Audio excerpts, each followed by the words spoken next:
Hey, Caitlin.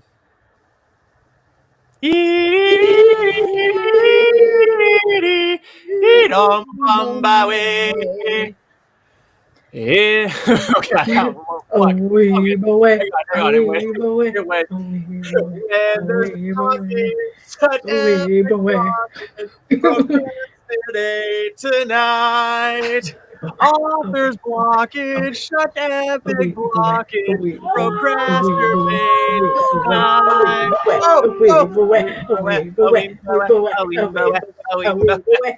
Sammy, join us.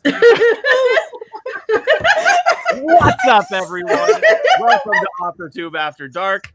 We are Team Adventurous. Yeah. This is our good friend Sammy from Greener Side of Sam. She's down there in the comments. Go check out her channel. She is a little ball of sunshine. And man, we got a show for you tonight.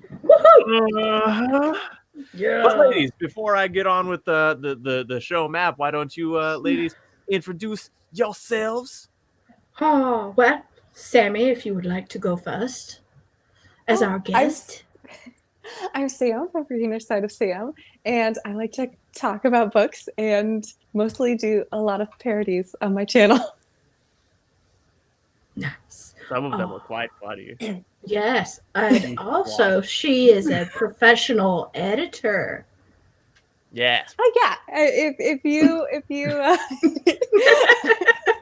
She's like, oh, yeah. just like, I don't know how to start these things anymore.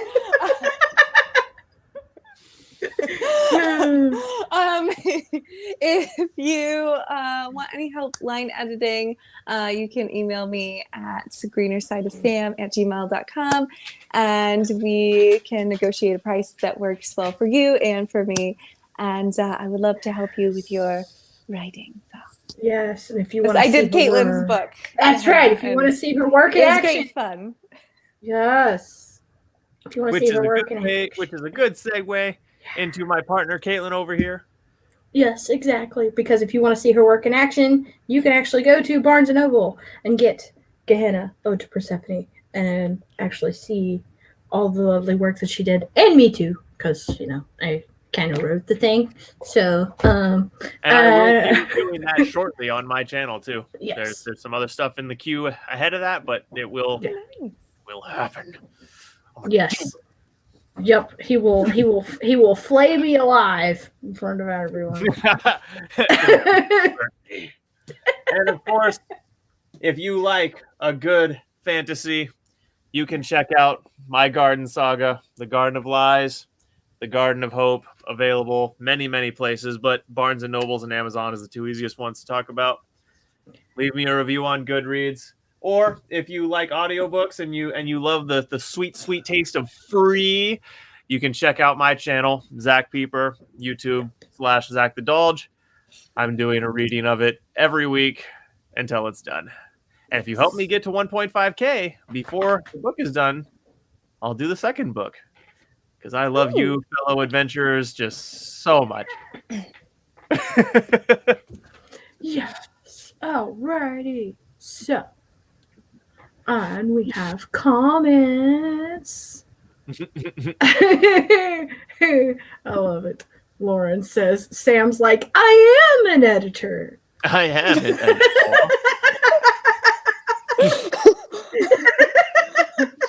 Okay, well, I'm just starting out, so it still feels like new. It's very new. He's like, I have the imposter syndromes. It's debilitating. I'm like, I think I'm good. That is great. Oh my god. Yeah, so Lauren should email Sam. Got it. Yes, she should. She definitely should. Yes, email Sammy's. Yes, email Sammy's. All right. So, on the agenda for tonight, we have Prose Police, Sarah Matthews, Grizloch. That's going to be a good one. Sarah's been a viewer for a long time. I'm looking forward to digging into that. After that, we have some Authortube news. Tried Pub's at it again, being dicks and such, and we're going to talk about them. Yep, we are. And then, towards the end of the show, we're going to do a little of this. a little of that. Some stuff. But then we're going to talk about writer's block and how it's actually just you looking for an excuse. or something far more insidious. Or something far more insidious. Who's to say for sure? It's you.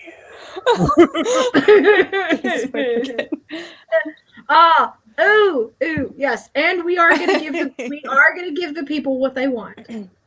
We just had an audience request for the segment that Yep.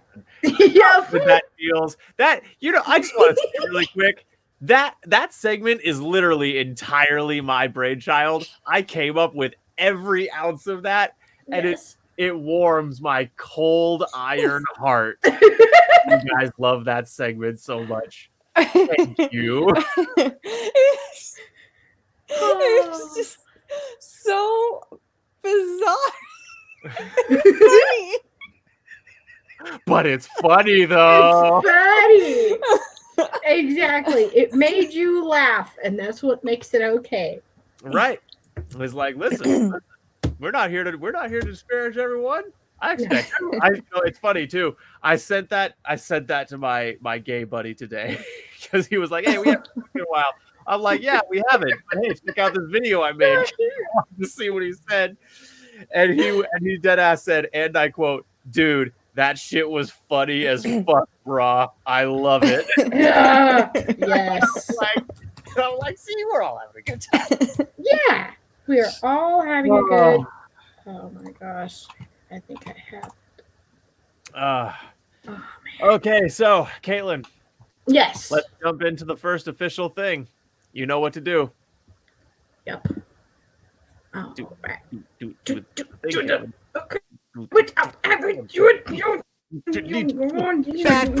Bad prose, what you gonna do when the Prose Police are coming for you? Bad prose. Yeah, there's so many. It will never not be campy, Caitlin. It will never not be. I know. It will never not be campy. And no matter how long this show runs and how professional we get, we will still have that intro. I like With some version of it.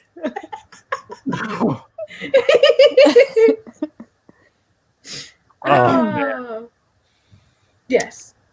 Yeah. All right. So, let me share my screen here. Prose Police. Get this thing rolling. Yeah. All right. All right. Here we go. Yep. You see it? All right. Yep. So, like I said, we'll do. Oh, God, my bads. Okay. So, all right. we are doings Grizloch by Sarah Matthews. Mm-hmm. I believe the fantasy novel she is drafting. I do not have much context or anything to say outside of that. So, yeah, I'll read this first chunk here. I'll do the first paragraph and we'll discuss how it is an opening paragraph. Let's go. Yes. Gusts of frigid wind, scented with sea and pine, blew ice against Grizloch's face as he landed on the balcony outside his bedchambers. I don't know about y'all. I like that. That's good. I like it. It's just edgy enough, and it's just dramatic enough, and it's just visual enough. I like it. I think and everything I say here is going to be subjective, so don't take it as She's like, I count myself here before I make enemies. I think it would hit more if you started with the word frigid and just get rid of gusts of. So it starts frigid wind, scented with sea and pine, blew against Grizloch's face. So it kind of condenses the sentence just a little bit. Yeah, it's a little snappier, and frigid is a stronger word to begin with. Would hit so harder. I see that critique, and I can get behind that. Okay. Yeah, it would definitely hit harder. if you started with the word frigid, because it's... Because frigid is one of those words, everyone knows what frigid is. Mhm. Like, it's a visceral word that immediately brings emotion Yeah. to the surface, because everyone feels a certain way about being cold. It fucking sucks. Yes. Okay. That's why I love the South. Yes. Yeah, except for how it is. We're not how so it bad up here in the is. frozen north. You just Yeah. work out and drink a bunch. Oh, I don't miss it. Oh man. Except for how it is right now. I went running earlier and it was like 33 degrees outside, and I'm like, why Yeah, did you I guys have do cold that? Okay. Mhm. He shook off clumps of snow clinging to his white feathers before shifting out of his enormous dragon form and into a human. His chestnut hair and heavy beard was powdered with frost. Tisomir was home to hundreds and thousands of dragons, who mostly lived in their human forms to make living in towns, cities, and villages easier. Okay, so I gotta say, immediately we're establishing tropes, we're establishing lore, we're establishing genre staples, Mm-hmm. and all of it is pretty snappy, gives me a decent picture without being too wordy. I like it Yeah. so far.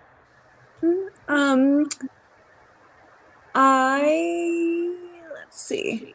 I would change the word enormous to something else to Why? make it a little more edgy. Mm. Because he's a dragon. So do you think maybe like massive or Titanic perhaps?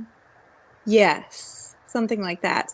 And then the only thing that I saw was when they say hundreds and thousands, I would just say thousands.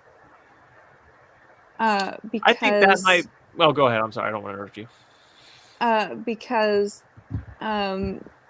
it's not hundreds. It's actually thousands if there's thousands in the sentence. So but that's just my So to that, and Caitlin, I'm sure will back me up on this. To that, I say hundreds and thousands is an older usage that speaks okay. to kind of the time period setting we're going for. Mhm. So the usage of that antiquated style of language helps build the scene and the voice, in my opinion. Kate? Okay, I can get behind that. Yeah, I mean, because as far as like an older usage, it is. Plus, it gives you more of an elongated measurement. Right. Okay. So it artificially in your head feels longer. Just more words were used to describe it. Yeah. And plus, I do say I think the reason that was the usage for so long is because it just has a slightly poetic tinge to it. It does. I can see that. Yeah. I would also like to say that I like the fact that she was able to add in that he's not an ordinary dragon because he has feathers. Yes, that was good. I like the That's a feather. good point. I hadn't thought about that, but you're right. He is an atypical dragon archetype. You're right. Yeah. So, yes. Yeah, just like oh, we getting comments or something? Yes, we are getting comments. Yes. Does a good job of painting a scene. I like the cold, but I'm weird. Dragons! Yes, there are dragons. Down, Lauren. No gold for you, says Nikki. Sam showing off her editing skills. Yes, because she is amazing. She's like, I am an editor. I am. I will make this better. I will. I will. And Nikki says, seems like they're going with old English type of speaking. Yes. Yeah, I could see that now. Yeah. Yeah. Yes. I agree. All right. Carry on. Okay. All right. Grizloch sniffed the air. A strong, tantalizing, I love the word tantalizing, aroma of flame-charred pog roasted root tubers. Oh, that sounds good. God, and stewed lentils. Fuck, I'm hungry now. So walking through the air, his stomach growled. He'd spent 2 months in a country where eating of flesh was prohibited. It caused his dragon to become drained. Mhm. I like that whole thing. I think I might have to buy this when she's done with it. This is good. Yeah. Ladies. Yeah, I like that paragraph. That was good. Yep. And the fact that she didn't just straight up say potatoes, I thought was very creative. Yeah, she definitely likes to use a little bit longer form of speech. Mm-hmm. And this the sentence she ended with, I love. Mhm. It caused his dragon to become hungry. That is so poetic. Mhm. And let me just have a little mini rant here about why that's so good. Okay. It caused, so we've already established that he is a dragon. Mhm. But she says it caused his dragon to become drained. So what she's done there is she separated the consciousness from the body. And now we have a view of how this person views themselves, because his consciousness views himself as a dragon, meaning he is psychologically whole, and we are dealing with a strong-minded individual here. There's so much symbolic meaning packed into that short little sentence based on the world building we already had done. Mhm. It's beautiful. Yeah. Plus, the prose lend themselves to the world building too, in the sense that because of something so subtle as not using the word potato, you automatically get the idea, hey, this, and the hundreds and thousands thing, you get the idea that this is more of an older time setting. Yeah. Now, and also, I'm going to say here, this is a beautiful little bit of subtle world building that could potentially be fleshed out later and might just stand for the rest of the book. Mm-hmm. A country where eating flesh was prohibited. That is a very interesting concept. I don't think that anywhere, is very, very interesting. I don't think anywhere in human history there's ever been a country that prohibited eating animals. Mm-hmm. So that immediately makes me want answers. So bravo to the author on that one. That's imaginative. That's genuine And imagination right there. I really like how she described food. Like I just keep reading that line, and it is really good. Yeah. Like I said, I love the word tantalizing. It's such a good word. It's so variable and so strong. Okay. After entering his room and changing into dry clothes, he quickened his pace to the dining hall. Light from large braziers, burning with orange and yellow flames, reflected off the smooth and shiny black walls. Grizloch's attention soaked up the sight of his elderly mother standing at the corner of the table, holding on to the back of her seat. The silhouette of her was contoured by the enormous stone fireplace roaring behind her. Ladies, go first this time. Let's see. After entering his room and changing into dry clothes. I would get rid of, after entering his room and changing into dry clothes, he quickened his pace to the dining hall and just go straight to the dining hall. And so when you say light from large braziers burning with orange, this is really small on my screen, orange and yellow flames reflected off the smooth and shiny black walls of the dining hall. So it automatically puts us there without giving that extra action that's not necessarily needed. Kate, I want to hear your thoughts on that before I respond to that.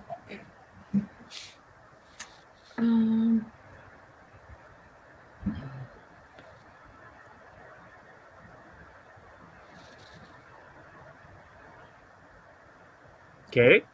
Well, I was trying to have to read back over it.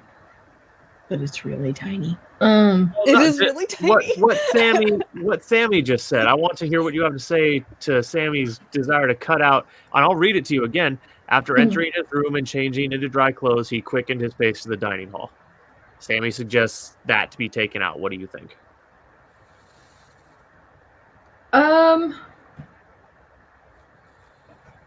Well, I mean, I don't think it necessarily needs to be taken out because, I mean, we get the idea that he was wet for some reason, which makes me wonder why. Well, remember, he just came outside of a snowstorm. He did just come outside of a snowstorm. So, I mean, it would make sense. I mean, I don't feel like it took up too much space. Mm-hmm. So here's my thing. Here's the reason I think that line should be left alone is because she did a really good job of setting this scene before this line. We get a very he landed on a room balcony. And then we get the idea from that sentence that we are in like a mansion or castle type setting. Yeah.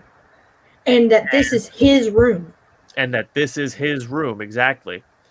And then so we get all of that set up, and then after entering his room and changing clothes, he quickened his pace to the dining hall. It's an action that breaks apart two scenes. So she describes one scene, character action, then she goes to describing another scene.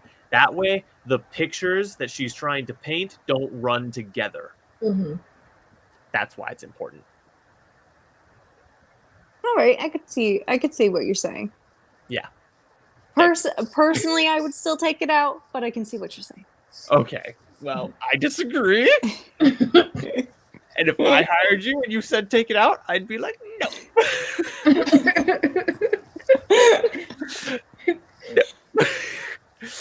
No. All right, moving down further though.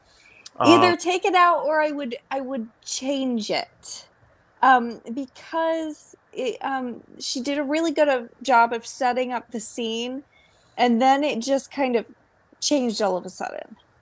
And if she could find a way to gradually move it to the next scene without it being so abrupt and short, I think that's why I didn't like that line. Okay, so I could work with that. Here's how: if you were my author if you were my editor and you said that to me, here's what I would do. I would, after entering his room and changing into drier clothes, I'd describe that. That would be more yeah, because that's what I was about to say. Then I could give you a sense of his fashion. I could give you a sense of how he views his room. I could give you a sense of how he feels about the concept of dressing in general, because remember, we just said he's a dragon, so he might have a unique take on that. So I could some characterization and character building into that action. Yeah, because you can tell a lot about a person's personality by the way that the environment they live in, the clothes they wear, all of those things. Yeah, Zach, I think you're onto something, because I feel like that's a really good way to kind of hold the scene a little bit, but and not abruptly go to the next one, and then we get to learn a little bit more about him. Yeah. Now I'm going to tell you. So that was a really good point. Thank you, I appreciate it, and I only got to it because of what you said, though. But anyways. One more thing that I want to add about this, and this is a reader thing, not a writer thing, because I remember I like reading books too. If I read this, I would not have any problem with it because my brain goes rapid fire. I don't mind rapidly changing scene because my brain works like that anyways. But some people, I absolutely see your point, might maybe feel like, whoa, what we just got here, now we're going there, okay, kind of thing. So Yeah. I think that's a reader by reader thing right there. Mm-hmm. Yeah. Which again comes down to writer's style and stuff like that. Yes. Where there's Alright. genuine room for discussion and different techniques.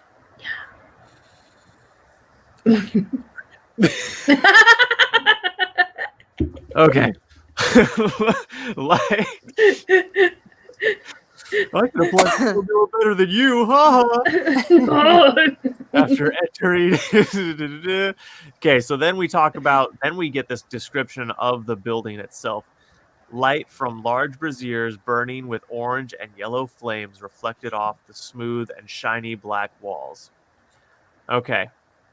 So I like that description. Mhm. What about you guys? I would spice it up a little bit with a different shade of orange and yellow. Just to, because it's a very, how do I describe this story?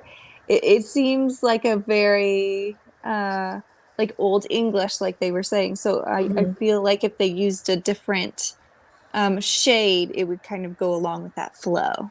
Specific, you're saying instead of orange and yellow, you could like tangerine and then sunflower, tangerine and sunflower flame. Something like that. Not tangerine and sunflower, but something.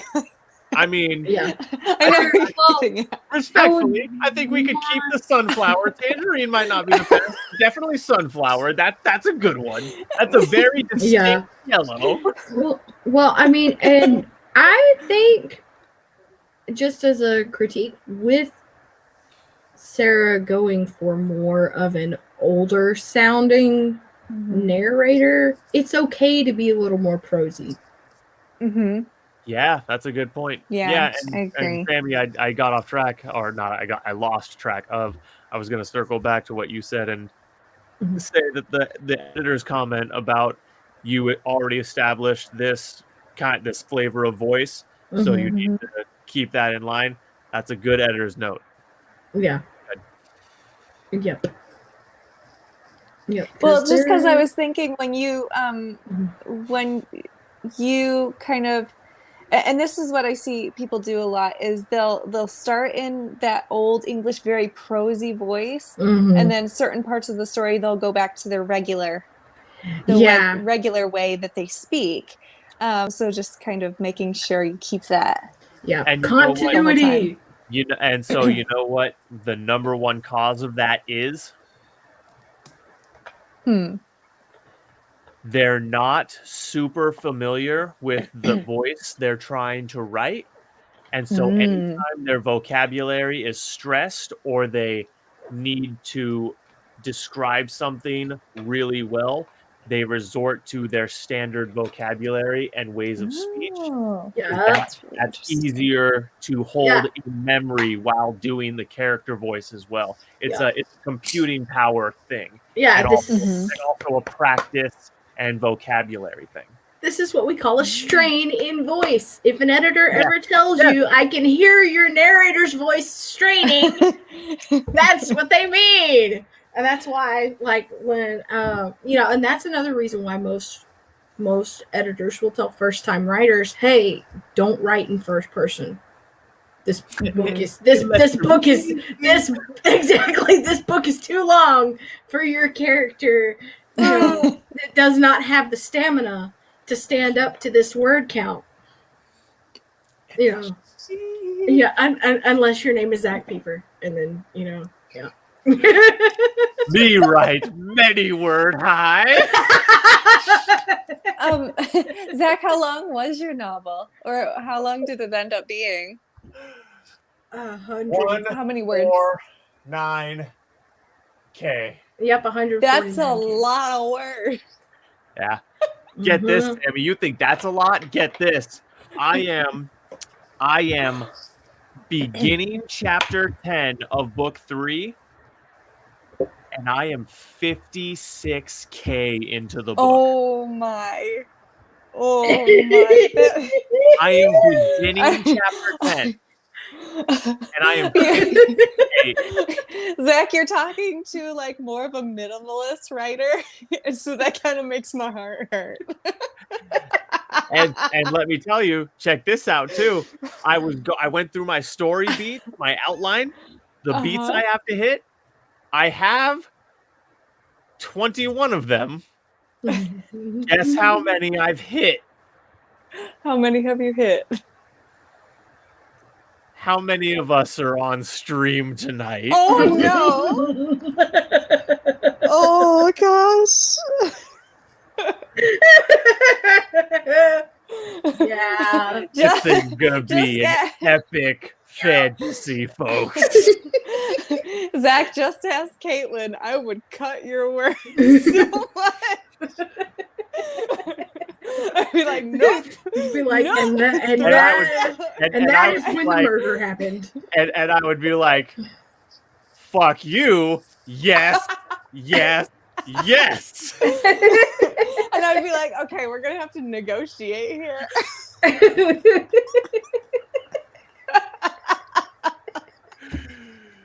Oh, okay. Back to this one. We haven't even talked yet. We haven't even talked yet about this beautiful scene setting he did right here, where he describes his mom standing at, like, first of all, I love that trope.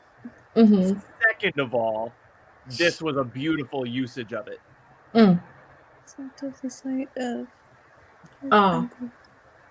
With the Grizloch's attention soaked up the sight of his elderly mother standing at the corner of the table, holding on to the back of her seat. The silhouette of her was contoured by the enormous stone fireplace, roaring behind her.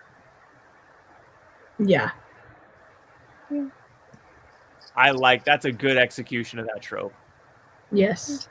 I would agree. Because it really sets up the aesthetic too. Makes it feel like his mom is very important. Yeah, that's a good point. Yeah, it definitely. Yeah. It makes her the absolute centerpiece of the scene, and we get a sense. We almost get a sense of imposing, like this is an imposing figure because we can picture her in the shadow of the fire with her arm just upside. If I walked in and saw a woman looking like that, I'd be like, "Oh God, fuck! Please don't kill me."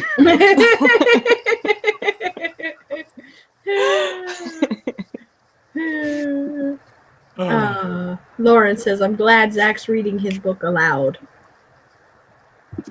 Thank you. I am happy to do it for you guys. More than anything, I just want to share this story with the world. That's my ultimate goal, really. Yeah. So, yeah, that's great. All right, I'm going to read. We're going to get to the end of the first page at least. Yes. Where do you? Okay. 2 months, she said, her voice cracked. Tears glinted in her eyes. I thought I lost another son. Oh, that hits hard. Yeah. That hits hard. Yeah. Poor mother. And the fact that that's the first thing that she says, not hi, not hello, not how you doing, not kiss my ass, but like, hey. Right. Right. That, so we instantly, this is someone who desperately loves their kids, has a sense of poetry, and who can remain composed even when they are under extreme emotional duress. Yeah. So we instantly get a very high quality matriarchal character out of just that. It's beautiful. Yeah. Sammy. That was the same. Have you ever seen the I don't know why I'm thinking of this, but have you ever seen the show Heroes? No. It's an old show. Yeah. But the mother of the Petrellis. Yeah. That's what it made me think of. Very like well put together and kind of foreboding. It is foreboding. Yes. Your mom's foreboding. You're but yeah, because The food. yeah. God. Yes. Gosh. Gosh. Tina, if you fat lord, come get some dinner. Vote for Pedro. I forgot about that movie. Oh my gosh, I used to love that movie. Dude. It was so dumb. Dude, Yes, it was but it was dumb. so great. But wasn't it so great in Sammy in that? Oh my God! In that, I see was you're one of those drinking whole types of milk. dumb Is that where because you it's think like, you're fat? Is this because you think we you're really could yes. see people doing these things in Drink these a whole if you situations wanted to. if they were just like the most incredibly awkward person alive. Yes. Like it was slightly believable still. Yeah. And that's what made it so good. Your mom goes to college. Your mom goes to college. And then the girl, I remember her expression. She was like, and then she turns around and runs off. I was like, what? But I've never met a girl in my life who, if you said that to her, she wouldn't say something like, huh, "Yeah," and your dad went with her, or say like, or something like every girl I've ever known would riposte. When he draws the picture of that girl, and he's like, "I did the shading on your upper lip." Yeah, it took me like an hour to do the shading on your upper lip.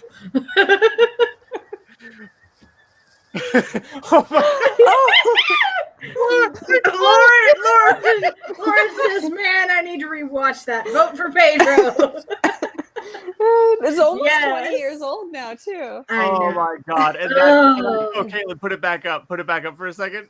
Okay. We just have to appreciate how, man, I need to rewatch that. Vote for Pedro, and then it's staggered across all of staggered like the entire the windows, so, inside the windows. So why are all the windows like inside the the Star windows? Wars stroller at the bottom of the screen, and it and there's a delay. Man, I need to rewatch that. Vote for Pedro. Wave. Oh yeah, because there's a delay. Yeah, I know. Whoa! Wait for the alternate versions of yourself who are caught in an eternal looping hell. Whoa! Oh my God, I can't see myself. We are so far off. I feel like we have to get to the end of the first page. I'm so sorry. We can do it. This is what happens when you're morbidly hilarious, okay? Things go off the rails. Morbidly hilarious. Because I'll fucking make you laugh to death.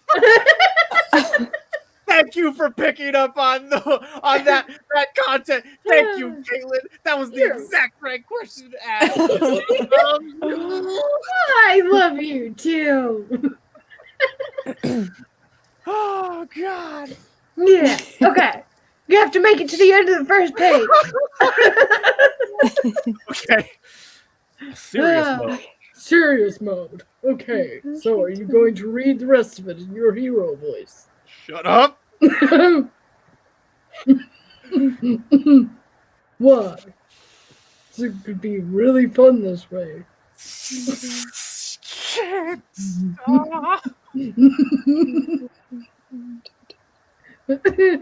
You know what? I might spend the rest of the night talking like this. Yeah. This is so tiny on my computer. If you talk like precious. Hey. Lord. Sorry, we keep getting off. I'm getting so. Yeah, Caitlin, seriously, shut up. I didn't say anything.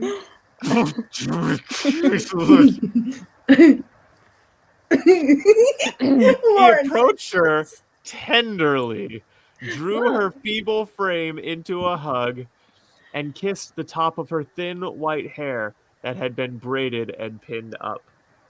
Sol and Nida Brodingenegen. Yes, Soul Anita Brogdrigagen. Hang on, I'll get this. Brogdrigagen, I think. You're like, I can't for. Hold on. Brogdrigagen. Anita, Soul Anita. She'd be considered a queen in other countries. So, But in Sisomir, she was a blood-born soul, a demigod dragon who was created out of the mountain, amethyst sunder abode. Ooh, fancy. mm, The only thing I would change is instead of saying he approached her tenderly, drew her feeble frame into a hug, I would say drew her feeble frame into a tender hug. oh yeah, yeah, I like the other part. It's good. yeah, yeah. I would have moved Tinder. I think when we're considering the old English syntax we want here, tenderly needs to be right where it is. Mm, I don't think so or for this one. Or he approached. Okay, her, Midwest mom. Or I mean, No. For context, what I mean is because Sammy, I heard that mother voice you put on when you're trying to assert authority on a point. I heard that, and I was like, "Okay, mom," in my head. So, for context, that's what I meant by that comment. Okay, It's all so good. okay, I mean, so technically, I am a mom, so. And Okay. that's, I know when my mom wants to make a point to me, it's that exact same slight tightening of the voice. So if we're going for still more of an archaic sounding syntax, maybe another word instead of tenderly at first, but still move tender and use something else in its place. Mm-hmm. He approached her. Like,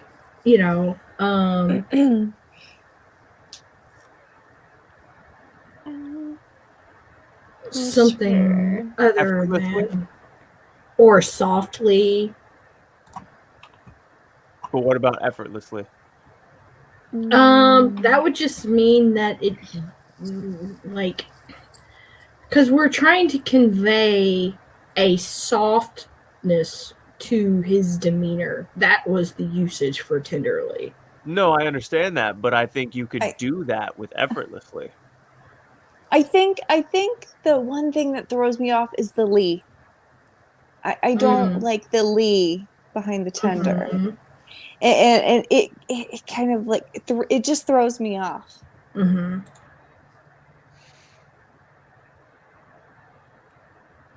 But the next paragraph I really liked. I disagree. So if I we think had... that one might come down to taste. Zach would hate me as an editor. Yeah. No, get off of me. Oh, don't worry. My editor hates me as an editor, but she loves me a little more. So let's see. He could approach her gently.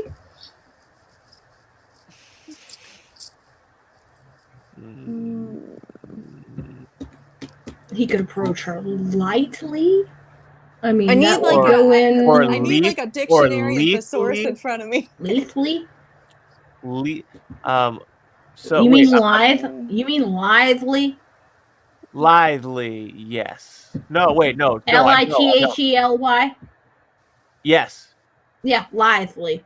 Lively. That is how you pronounce that, yes. I've only ever read that word, okay? I've never heard someone who actually knew how to say it. Okay? Yes. But to be live. Well, yeah, that does imply grace. Exactly. I'm trying to think of a word for compassionate, but very, very manly. Compassionate but manly. Compassionate yet manly. I mean, I don't know if he's manly though. That's the thing. Well, I I think mean, I definitely think he I is based mean, on what we have so far. yeah, I mean, because Yeah. he approached her mildly. No, No. I think what Sammy is Um, going for, Because if Maybe- we were maybe 'cause- devoutly. affectionately, He approached her, devout, drew her feeble frame into a tender hug. oh, So, but put a comma after devout, so it just yeah, it singles it out. I like that. mm-hmm. I like that. Yeah, I can get behind that. yeah. Okay, then the next paragraph, we all agree that's a masterpiece of heart-wrenching epicness. Right. God, just rip it out of my It's steel like beating just chest. stab me. He approached her. Dun, dun, dun, dun. I'm sorry. There wasn't much I could do, Mother. He held Anita's hand as she lowered into the seat. Those fairies broke their own rule. Ooh, You there's should be fairies. free- Yeah. What? She said, "Ooh, there's fairies." Sammy wants to read this book too. Yeah, so do I. I Okay. like fairies. That's beautiful, Sammy. Yeah, she said, crack that whip. Nikki says.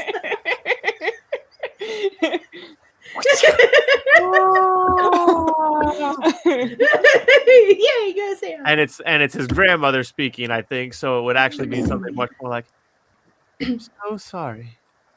There wasn't much. Oh, wait, That is. those fairies broke their own rule. You should be freed from their treaty. And that's me doing a grandma. Wait, Is what? that-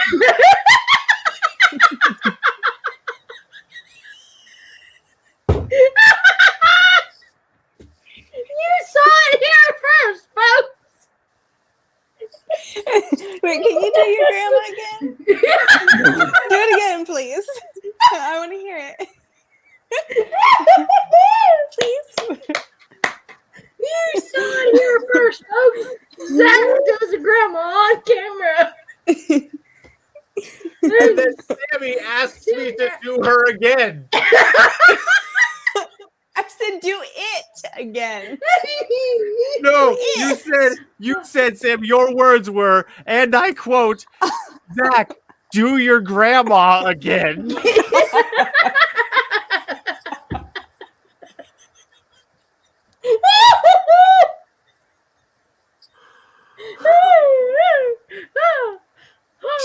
And all of this, I'm trying to narrate a character in voice. Yep. And Nikki says, "Oh man, Mrs. Doubtfire popped in my head at Zach's grandma voice." And then Lauren says, "Do it, Zach. Do it for the fans." He says, "For the fans." Can I do it? Can you what? I just wanted a serious show. Huh. I just wanted a show where we were like at least somewhat intellectual. We are Those intellectual. fairies That was never broke going to their happen. own rule. That was never going to come to pass. Freed them from their treaty. There. See? now Zach has Wait. Sam. Now Zach has I Sam. need you to say fairies. I need you to say fairies in that voice again, Sammy.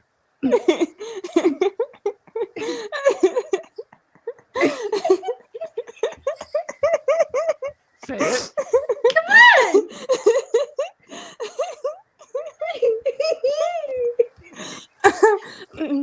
Those fairies. And are we even sure that this is his grandma talking? Are we sure that this is not him? Because it was his mom that said the whole 2 months thing. 2 months. Yeah. Yeah. And then the next line of dialogue. Is that him? Actually, those might be him. that's him. Wait, it is. Oh my God. This is a deliberate choice on the phone. Oh wait, hang on. No, Wait, I what? I looked at a piece of punctuation wrong. I was looking at the wrong line. I'm stupid. So in the trash. I think that so both Zach and Sam have done their grandmas on camera for nothing.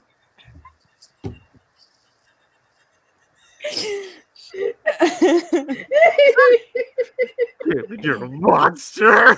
we're gonna get through this page. We're gonna do it, guys. Gonna do it. Okay. Okay. Race to the end of the page. He slid into. Oh God.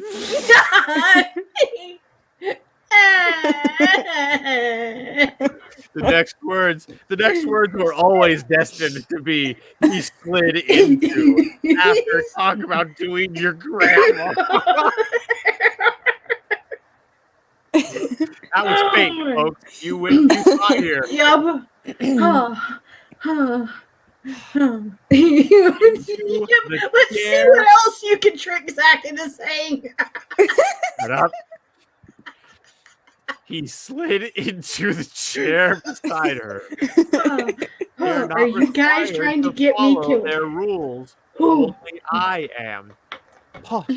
She picked her spoon up and ladled savory lentils and broth.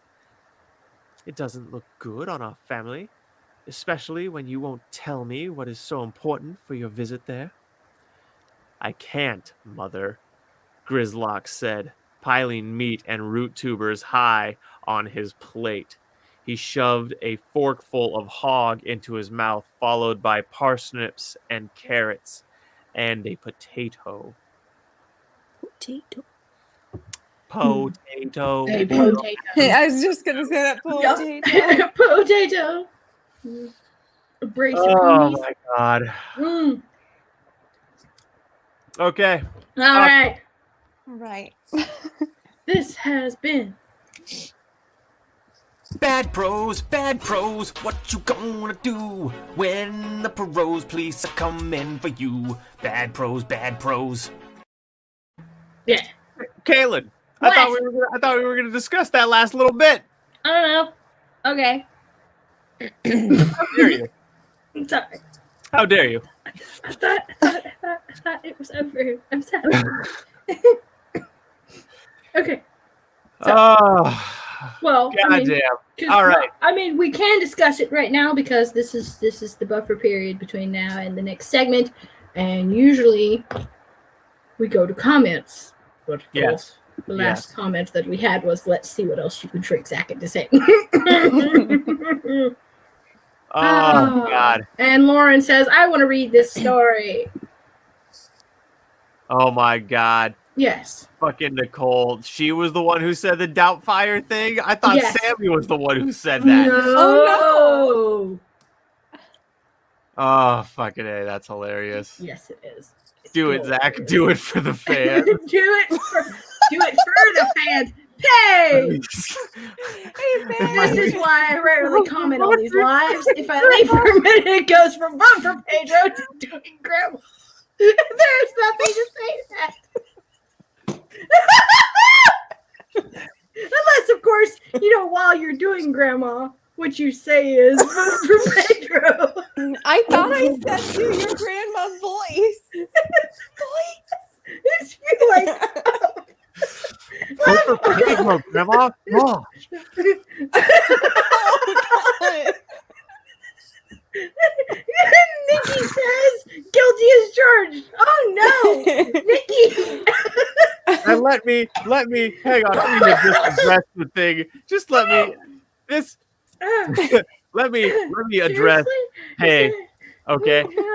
This is why I rarely comment on these lives. If I leave for a minute, it goes from vote for Pedro to doing grandma. There's nothing to say to that. All right. Okay, Wait babe. just a second. Is that your pay impression? That's No, terrible. that's my if Pay was in the Italian mob impression.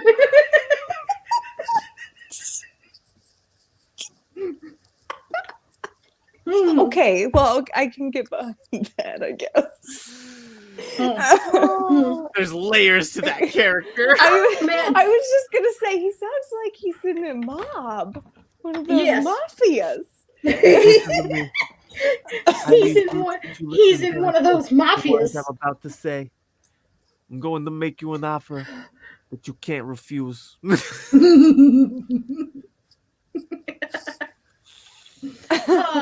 And apparently, I do it all for the fans, baby. yes, and apparently Nikki is guilty as charged for saying vote for Pedro while doing grandma. Because that's what she said. Literally right after. Why would my voice change so fast? My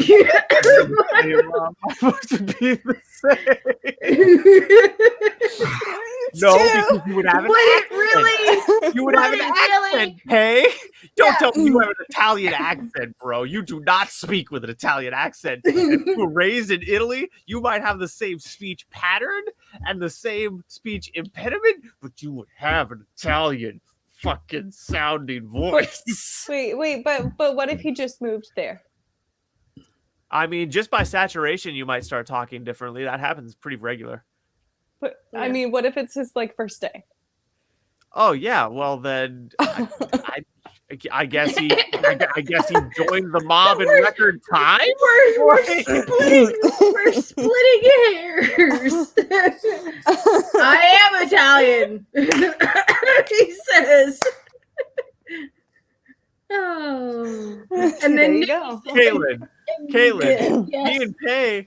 me and Paige just might be distant cousins or something. Very, very distant cousins. My grandma was like half Italian. Oh man.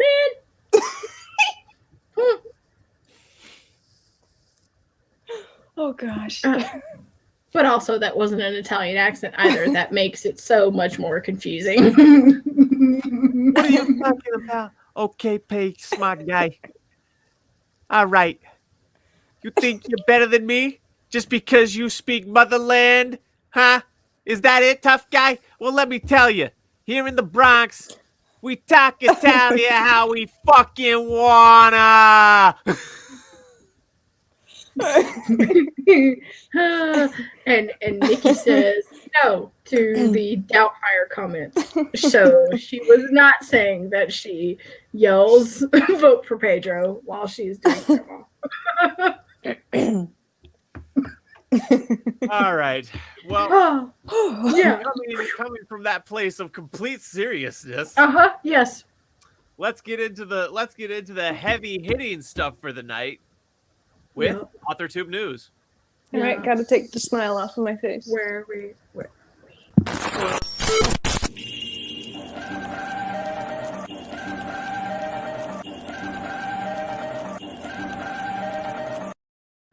Tonight on Authortube News, Sean Feucht, Harper Collins canceled his book deal.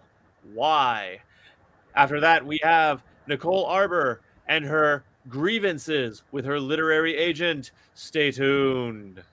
To you, Caitlin. Well, you'll have majority of the information. But first, what we were going to... I have the majority of that information. Yeah, but what we were going to talk about was first was the Harper Collins debacle with Sean Feucht. I know. I'm pulling it up. Yes. Who is this? Okay, so the guy, Sean Feucht, he is like a Christian rock singer. Okay. And he apparently also wrote a book and got a book deal. Mm-hmm. And the publication of his book was canceled by Harper Collins. So as we see here, these are screenshots from Sean's Twitter. Mm-hmm. Harper Collins views my faith starting from the bottom. Now we hear. Just got a call from my book publisher at Harper Collins, and they are canceling my book because of my political views. This is nuts. 1 hour later, he tweets, "The irony of it all is that my book is about bold faith and being courageous. So much for courage here from Harper Collins." Yeah. Sean Feucht continues, "Harper Collins views your faith the same way they view the Cuomo brothers' scandals, whose book deals they also recently terminated." That is a bold accusation from Sean Feucht. He basically just called traditional publishing vehemently anti-Christian. Yeah. That is a bold accusation, and I agree with it. Yeah. Your thoughts on that, Caitlin? Well, I would not be terribly surprised if they are, considering the fact that Harper Collins is, is a traditional publisher in every sense of the title, and the way that traditional publishing does things, they like to sanitize things as well as they possibly can for the purpose of what they call broad spectrum relatability. And what they're doing for the purposes of broad spectrum relatability now is diversity, inclusion, and equity, as they call it. So-called. So this apparently does not fit those three categories. And if you want to hear an absolutely brilliant discussion of diversity, inclusivity, and equity, look up Jordan Peterson's video on it.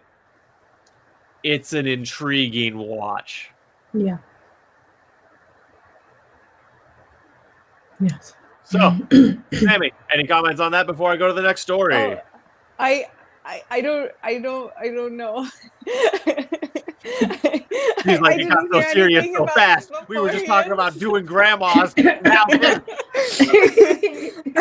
well, I didn't know anything about this beforehand, so I was like, I can't really comment on this. So. Gotcha. Okay. And then our next story of the evening. Nicole Arbour, famed internet comedian, entrepreneur, and sexy chick, tweets this. "Real talk. I haven't released my book because my literary agent wanted me to water it down and not make it so real and raw, because my life is crazier than rockstar memoirs. So I said no. I didn't get through a life of insanity only to lie about it." Yeah. Miss Nicole, this reporter would just like to say to you, I respect your integrity, and you are super hot. Also, there's this thing called independent publishing, so you can leave them completely behind.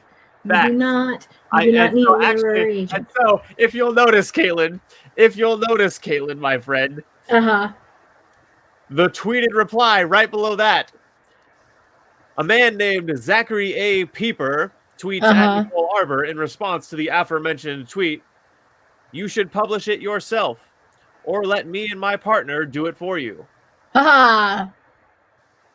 Yes. Nicole, let us publish your book, bro. Yes, exactly. Adventurous Publications. We will let you keep everything. We will make it sound even better than you do. Yeah. If you want us to. You don't have to let us edit it if you don't want to. Yes. Oh, man. Yeah. Because,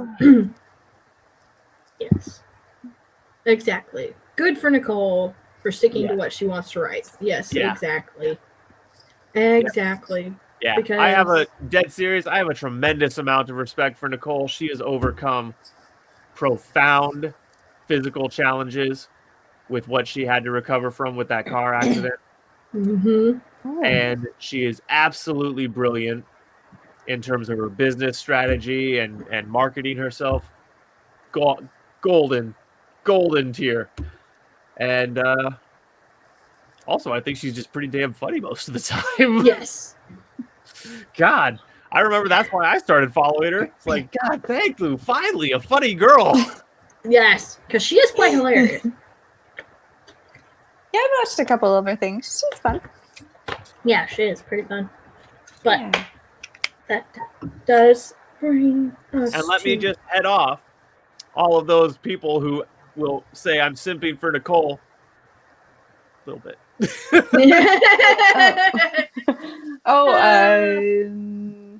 Let's see.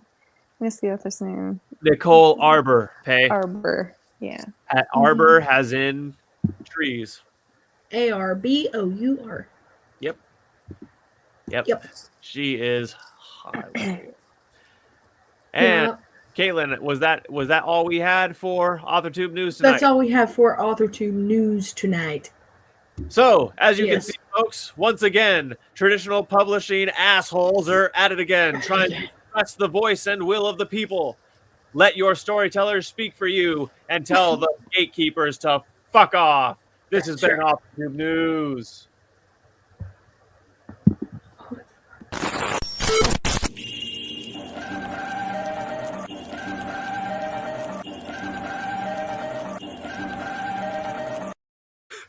Alright. Killing me, Kate. I'm sorry. There's just so many. Okay. And having to switch from the comments to the thing to the Nick. Killing me. Okay. I'm excited for the sports segment. Yes, me too. Me See too. what sport you have this week. We're not gonna tell anyone. Oh man, but I mean that's what's up next. Yeah. Wow. All right. Are we ready?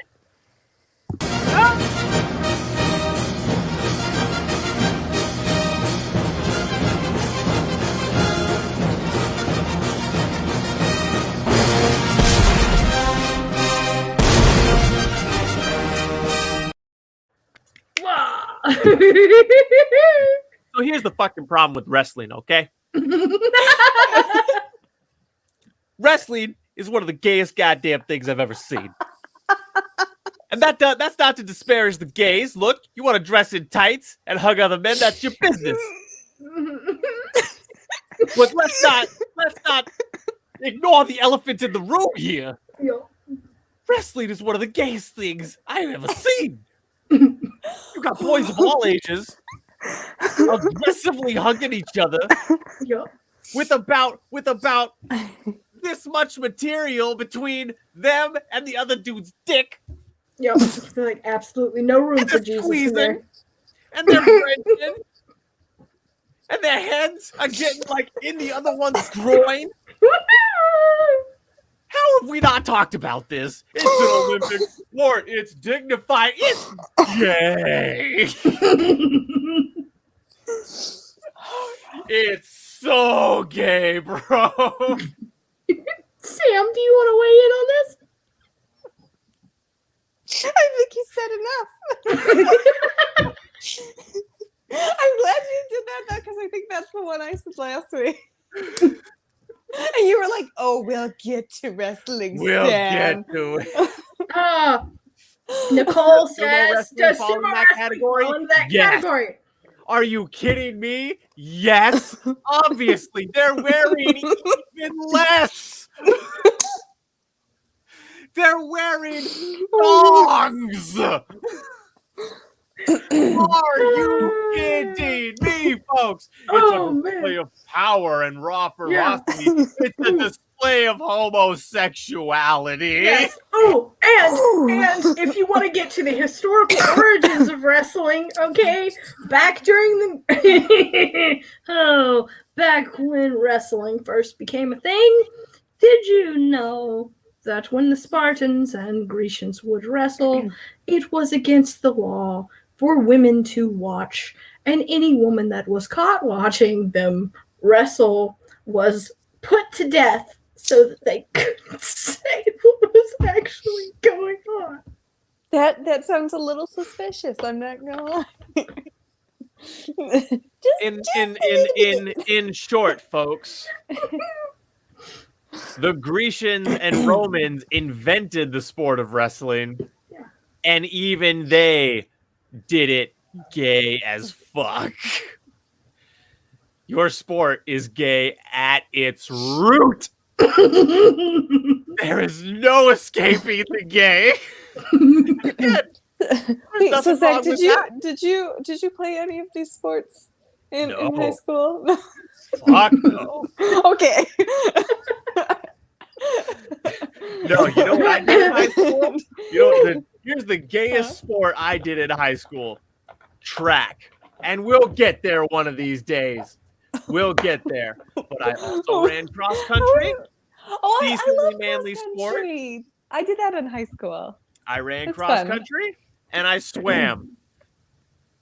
Kinda gay. We'll get there. Oh, but I was a pretty good swimmer too. What? My coach always put me, you know what my coach always fucking did to me? She would always put me on backstroke because I was literally the only guy on the team who could do a fucking backstroke worth of shit. And that includes the captain. Now, guess what? Guess what stroke I hate is? The backstroke? Backstroke, motherfucker! I was like, you are constantly playing me in a position I hate. Fuck you, coach. My cross country coach was an old English lady, and so she'd always be like, "Come on, Sammy, run faster! You look like you're lagging today!" And she'd be like, screaming in your ear and run along with you. And then she told one boy, she was like, "Connor, you look like you're running with a stick up your butt." During a race.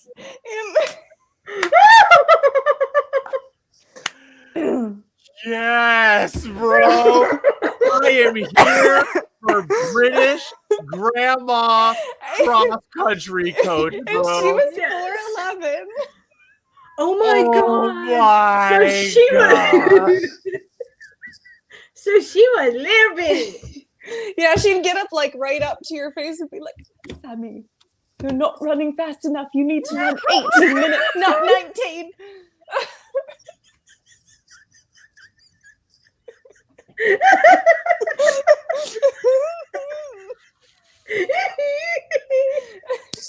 I hope someday I get to meet this woman. She sounds delightful. Oh my god, that's not a joke. I'm being serious. Yes. Oh, fucking A. Fuck. Okay. All right. Well, Caitlin, Yes. it's time for our second segment with some level of seriousness to it. Yes. But first.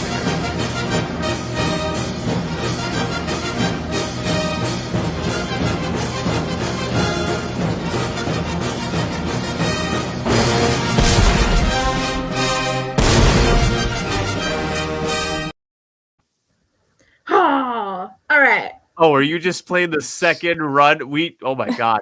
That was the second. That was the end of the set. That was the Oh end of my the God. Okay. Are you ready? Yes. Yep. Okay.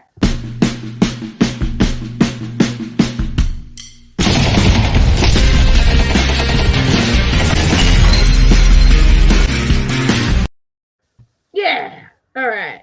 Welcome to the Rebel Poet Society, where your captain is my captain, and where we seek to understand the wisdom of language through the mastery of verse. Yes. I'm lead adventurer Zach Pieper. Let's read some fucking poetry. All right. Caitlin, do you have something to offer? Or oh no, wait, I'm sorry. We have two poems from the audience. I believe they're in the audience. We do. Offer Lauren. Yep, here's Nikki. She says, "Oh yeah," and then Let's Lauren says, "Poetry." Yep. Yeah. Poetry. Don't care. All right. Okay. Get some water in my.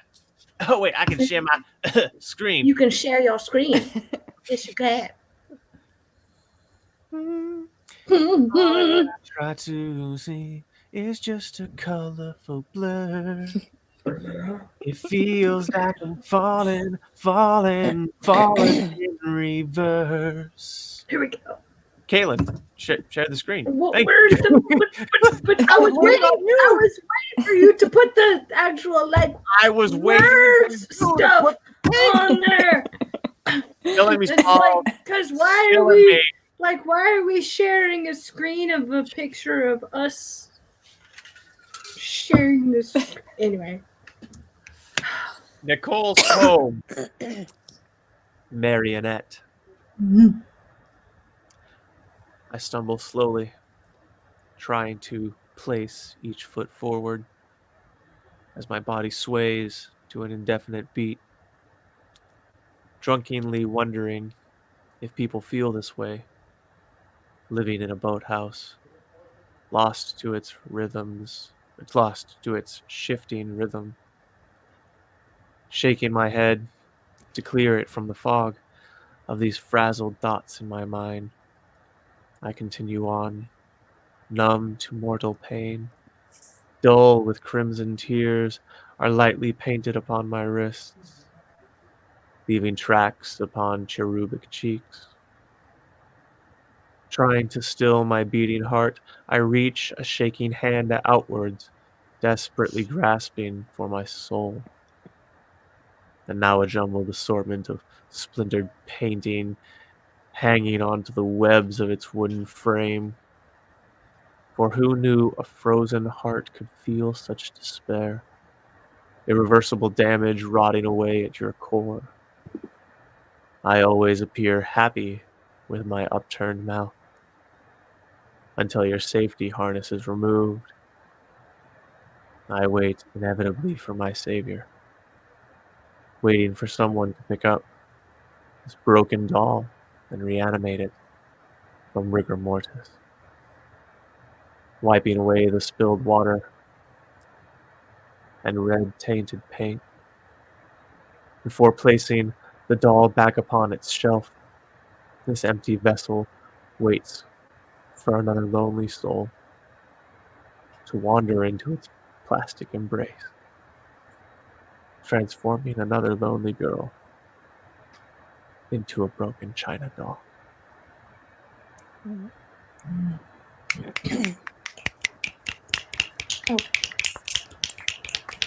yeah.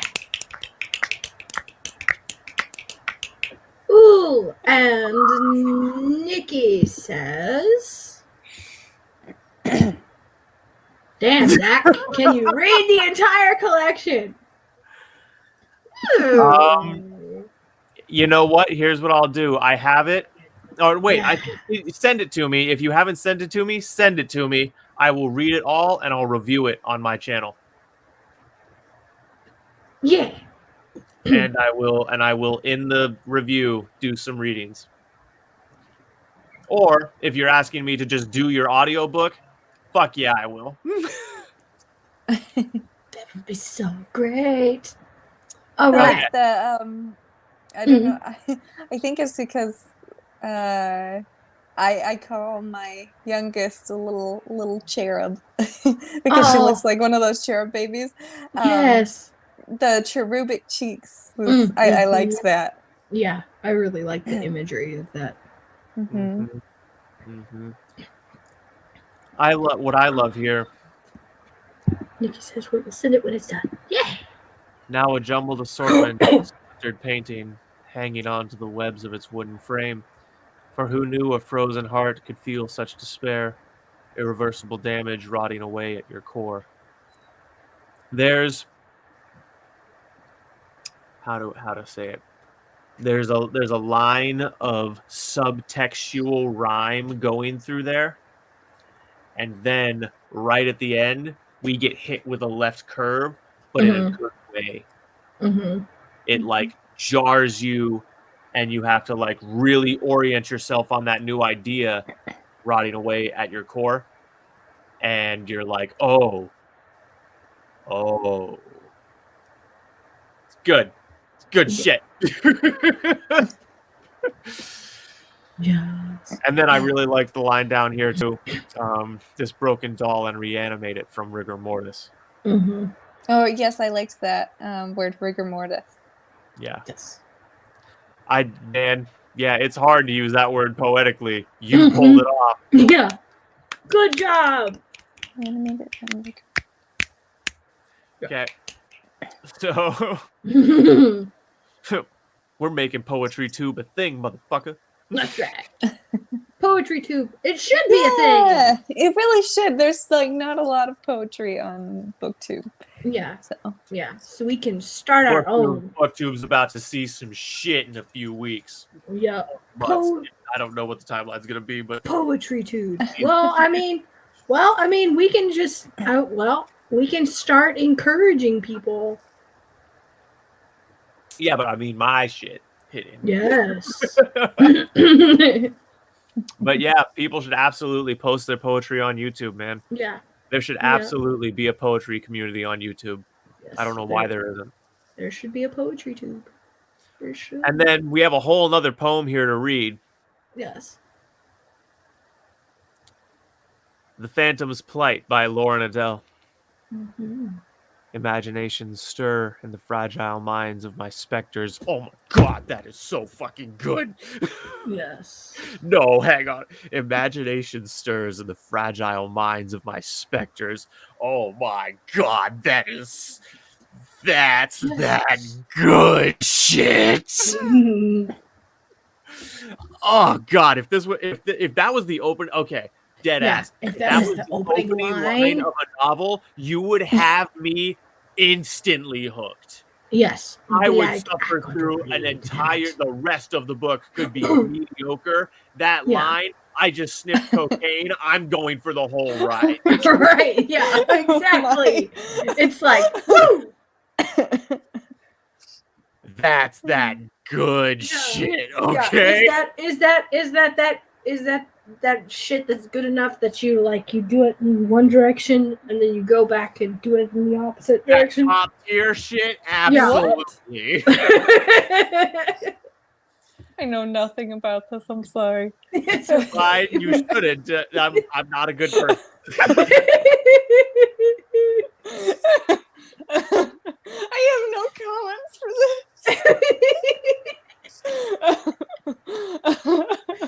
It actually is a pretty good hat. You get it? Oh yeah, that makes sense.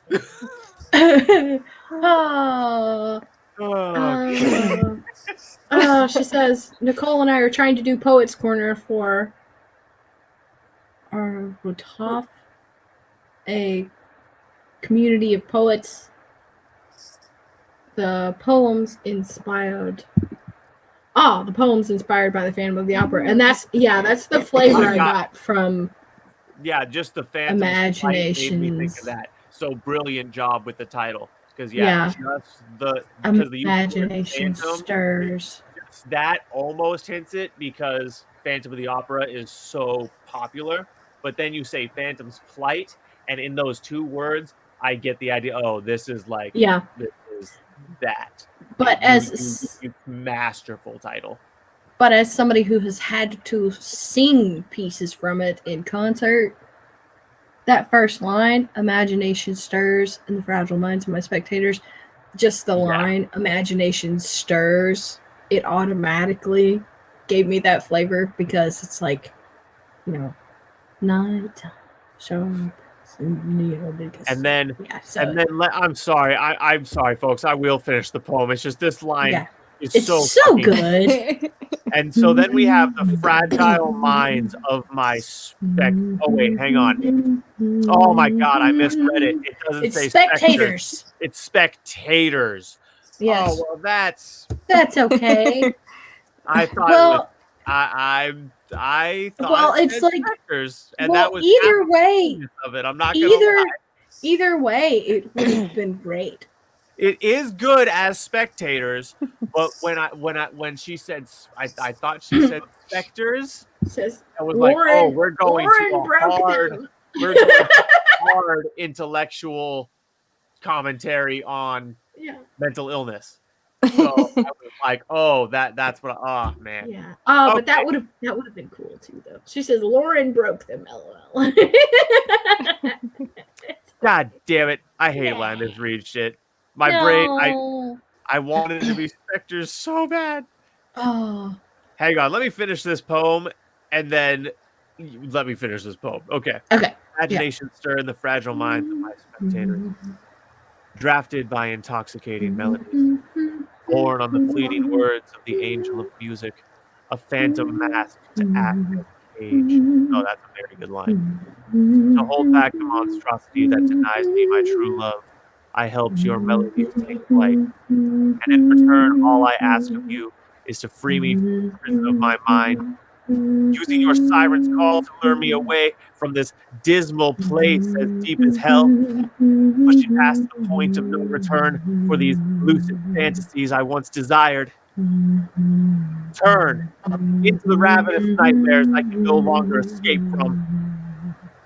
So, I must wake from this deluded daydream, accepting the bleak sensibility of my grim misfortune, never basking in the joys of my lover's flesh against me.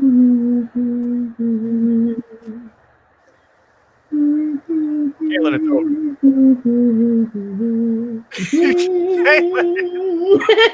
What? I said it's over. Yeah. That is beautiful. Oh, No, was that performance not legit though? Yes, that was great. Yes. Was that not legit as fuck, bro? That God, was I great. miss acting. So great. And I do like the fact that it is no, you didn't lose me. I just got swept up in the fact that I could hear the music of the night in the poem. I could. Sammy, did you bring any poetry with you? I can write some poetry if you want. Let's see. Did you say right? I said read. Oh, I thought you said you right. want I was me like, oh to. damn, we're gonna do a quick poem right on. Okay, cool. Yeah. I have to find one. But yeah, Talk amongst yourselves. I gotta say, Oh, this Lauren, is one I could do.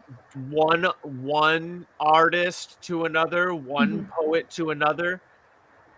Lauren, I would respectfully suggest you change spectators to specters. Yes, because it would still fit in. It would still fit in theme. It would be perfectly in theme, and the symbolic meaning behind it is so goddamn good. Oh, so let me explain that just a moment. Stirs in the fragile minds of my specters. Okay, so this person is haunted by things, and those things have fragile minds. Meaning the person has multiple personality disorder, and all of those multiple personalities are also mentally ill. Okay, that is a high tier schizophrenic in terms of computing power, if any of it is even remotely believable.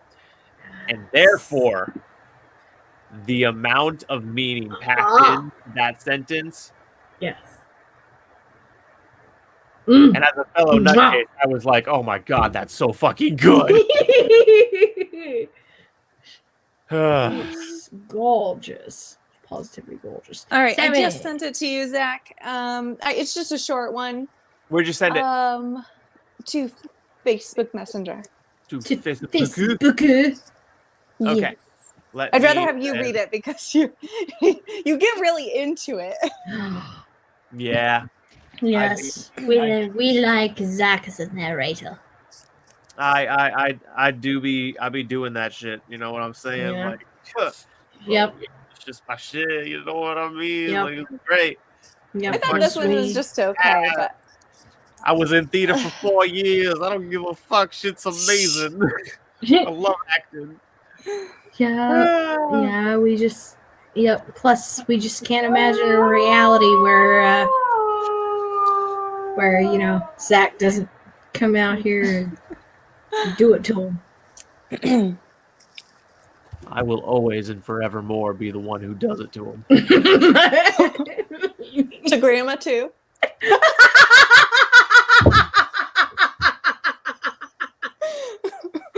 You walked right into it.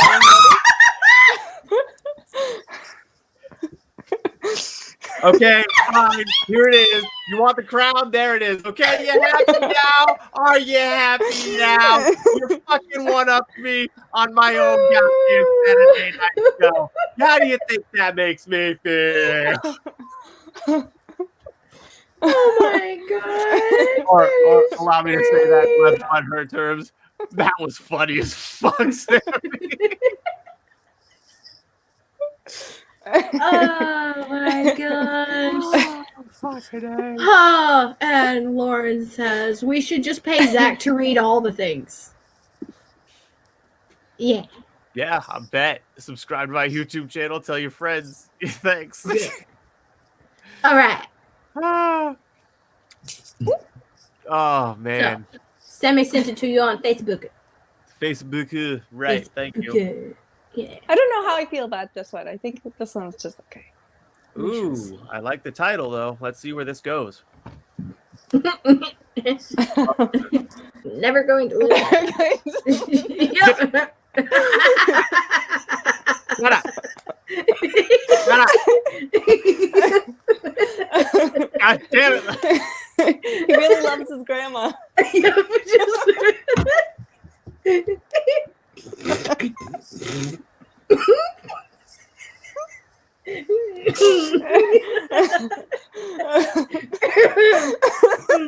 Kiss your mother with that mouth, Samantha? Do you? I didn't say anything bad. I just said that you love your grandma. I love my grandma too, just not in that one. Woo! That's just one of Mama's spicy meatballs.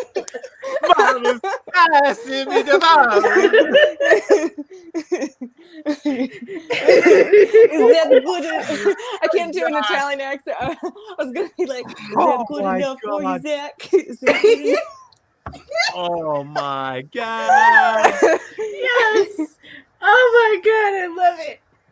Caitlin. Uh-huh. What the spice about it was masterpiece. It's a masterpiece. It's a masterpiece of But it tasted like God himself had crafted in a pound. Mama spicy meatballs.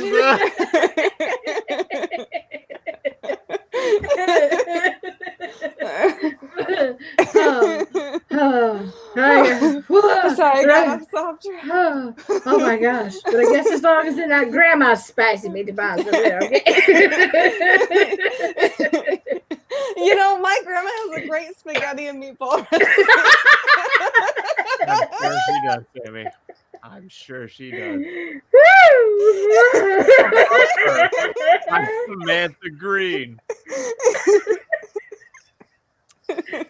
Crimson Rose phenomenon.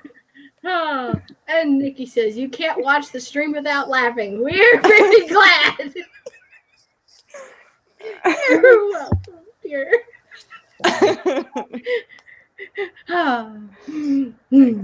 That makes us very happy. To Love Her by Samantha Green.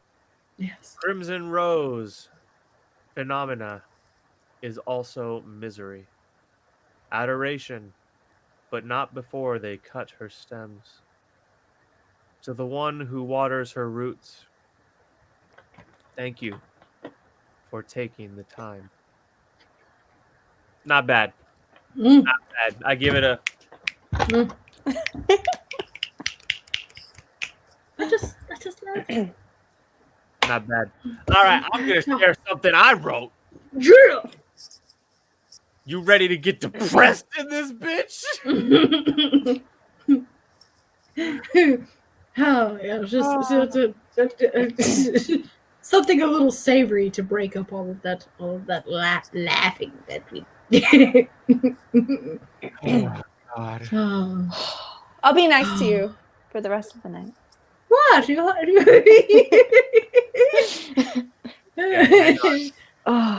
going to share. Hang on.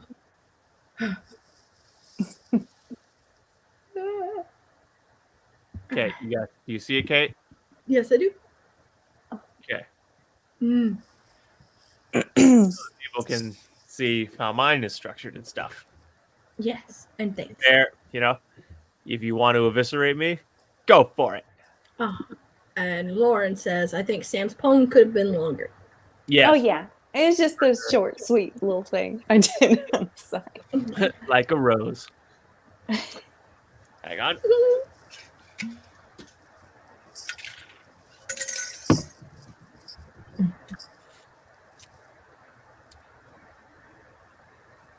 Hope by Zachary Pieper. Shall I write of hope? A ballad of soulful will, a song of presence, and a dirge to despair. Light has arrived. Its rays shine clear now. And though many clouds still dot the sky, I find the beams that pierce them immaculate. Hope has seen me through the abyss. The rainbows of life has restored color to my soul. Light has saved me, and it can save you too. So stare into the furious rays of the brightest stars. Admire the rainbow in its resplendent glory, and treasure even the glow of a firefly in the dead of night. For when all seems lost, it is the light that will save you. This has been Hope by Zach Pieper.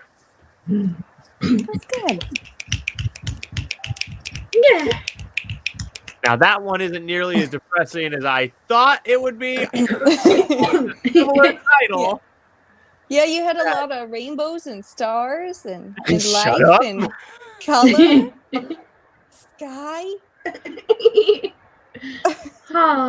And Nikki says, thanks, Zach, for a poem idea. Thank you. I appreciate that.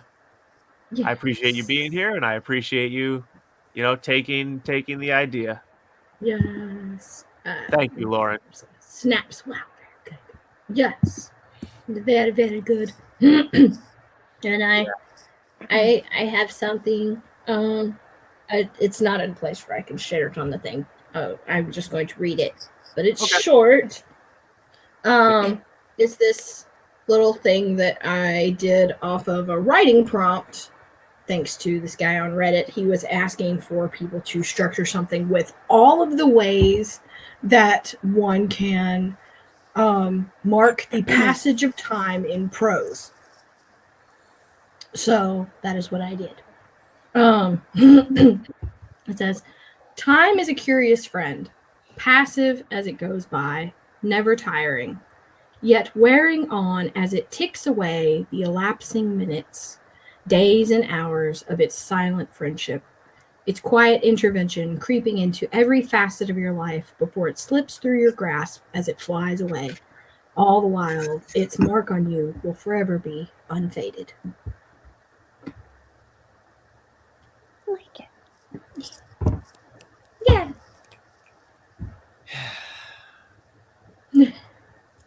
All right. He's one hell of a poet, folks.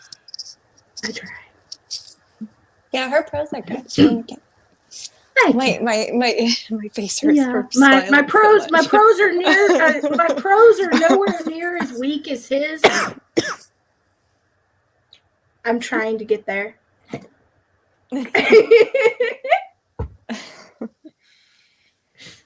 Thank you, Caitlin. Yeah, I truly appreciate it, my friend. So this has been Okay. So yeah, you go ahead. Okay.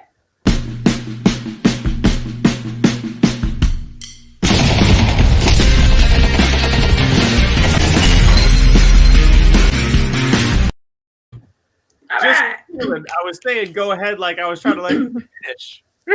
Oh. Well. All right. All So- right. Yeah, man.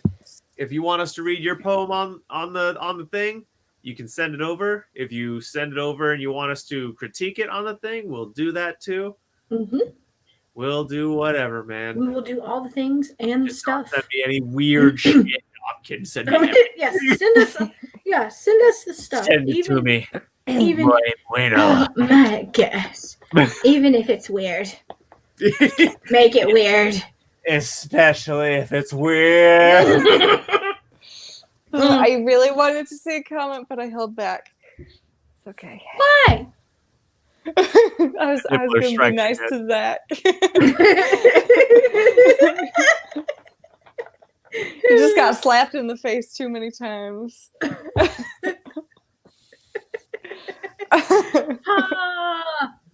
Oh man! All I was going to right. say that's what your grandma said.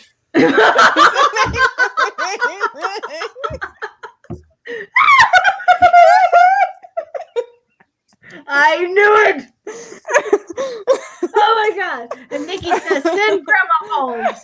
So now you're being heckled by not only the guests of the show, but the audience. I just do it for the crowd. Y'all are so mean to me.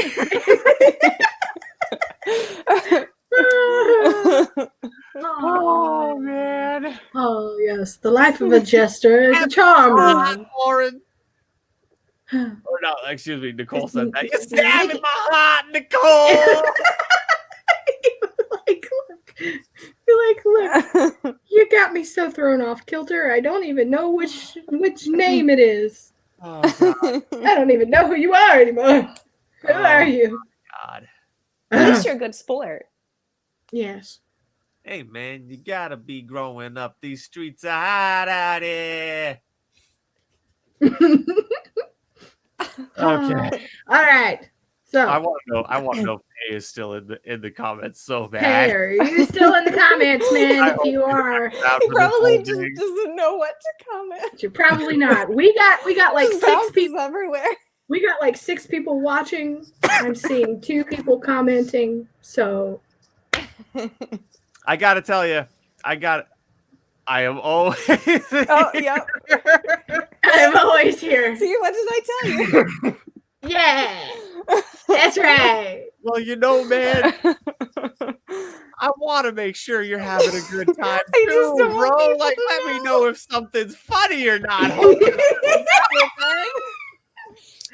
just don't want people to know. No, you're not, Lauren.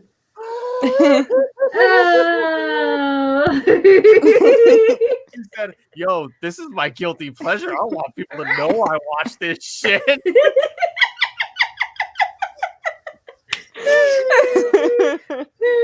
Love you too, homie. Fuck, man.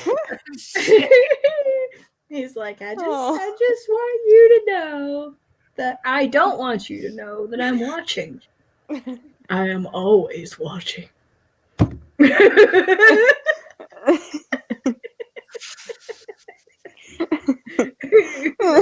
That is how it feels sometimes. Always watching. Yes. This has been That is After Dark. that is how it feels sometimes. He says that is how it feels sometimes. Hey, honesty is the best policy, right? No, I respect it. In fact, I kind of, honestly, to tell you the truth, I'm not even this 100% serious. To me, that's a little badge up on my wall. I love that he feels that way about the show. That's fucking brilliant. I love it. Oh my gosh. See, now he has an excuse not to comment at all because you love it. Yep. Damn, I just walked myself right into that corral, didn't I, folks? Darn. Oh. Or now. How's my Midwest? That is not what Midwest. Okay. Hold on to your A's a little bit, and then yeah, because you gotta lean into your A's a little. Oh, yes, Pay agrees. He mentioned it again. Shit. Yeah, it is a good thing. I didn't mean it. It is a really fun show. I really like it. There's a lot of laughing. And like I said, I'm proud to be a guilty pleasure. That means you hate how much you love it, and you're like reality TV of Authortube. What was that? You're like the real Housewives of Authortube. Oh my gosh! Just call me a housewife? Oh my god! She compared us any other reality show. She was trying to think of reality TV, and that's the only thing that popped in my mind. Oh so man! I was like, that's oh man, you guys emasculated. So man, wait till we really get going and we can set up the real reality TV of Authortube. Oh god, it's gonna be over on If You're Feeling Adventurous. You'll want to check that out. Yes, you will. Yep. He's gonna lift all the deads and you know, Caitlin, those deads. Let me tell you something about those motherfucking deads. Yeah. They're out here thinking that no one's gonna do it to them, and I couldn't accept that. No. I couldn't accept it. So you know what I did? I lifted them, Caitlin. I lifted those deads. That's what I did to them. And you know what? I'm a strong ass motherfucker. I lifted a lot of deads. Oh my gosh. Come on. All right. So. I'm sorry, folks. Sometimes I just need to toot my own horn just a little bit. I swear I'm not that much of a jackass in person. No. I promise. Oh, yes. No, so. he's charming in his own way. Yes. In the same way a jester would be. Yeah. Caitlin, roll a stinger. You are a genius. There we are. We're genius. Don't let your grandma fool you. It's all a bit. We just want to make people happy. That's all we want to do. We are geniuses, I swear, these we guys. We are a genius, except for when we're being idiot savants. Yes. Oh, God. So, on tonight's episode of We Are a Genius, we are discussing writer's block. Yes. And what you can do about it. Yep. And what causes it. Stop it! Yes, exactly. There you go. That's it, folks. Right? Stop it. Right. Yep. No. Stop interrupting yourself, to go with Kate's old brand. Yeah. Yes. Stop interrupting yourself. It's rude. Well, to start things off, one of the things that I would like to address that I feel is actually a cause of writer's block, because I've been doing a lot of studying, not just on reading up about it and things like that, but I've been doing a lot of studying by gathering data from writers, by talking to different people. And one thing that I have noticed that pops up in the majority of the conversations that I've had with these people, one thing is a lot of them have been pushed into this mindset that the only way that they are going to become successful is if they write to market. So they are constantly having to push aside their own creativity and their own stories to do paint by numbers, tick all the little boxes, fast food fiction, and it gets them into this mindset of only writing their stuff within a formula. So when it comes time for them to actually move on and do their own thing and exercise their own creativity, they can't, because they're so used to having to lean on the creativity of someone else that was, prepackaged already in a formula. A hard-hitting diagnosis and scathing condemnation of laziness, Caitlin. Beautifully put. Sam, your thoughts on that? I'm sorry, I just spaced out for like a minute. Well, sorry. it's okay. I was saying what I was saying was that one of the causes that I've noticed with writer's block with a lot of people now who are complaining about having writer's block, the common denominator in all of these equations has been them forcing themselves to do things like write to market because they're being told that the only way that they can be successful is to write to market. So they're doing all of these, like, paint by numbers, fast food fiction, stuff like that. And then when it comes time to actually writing their own stuff, they can't because they've lost the ability to operate their creativity without a formula. Yeah, I can definitely see that. I like heard everything you said, and then it just left my brain. What? It was like, it's here. Now it's not. I think, because it does stifle creativity. And so, and after a while, after you do that so much, it kind of, it's almost like you don't want to do it anymore because it's just the same thing every time. Yeah. And then also I found for myself, I'll be in a good writing schedule, and then all of a sudden something will happen in life that's kind of semi-big, and then I have a hard time getting back on that schedule. And that's what I feel like how it is for myself, but I don't know how it is for other people. Yeah, I think it's different for everybody. Yeah, and Lauren says sometimes writer's block is procrastination. Yes. Yes, because you don't want to do your stuff. Writer's block can also occur when you struggle to get in the mindset of your characters. That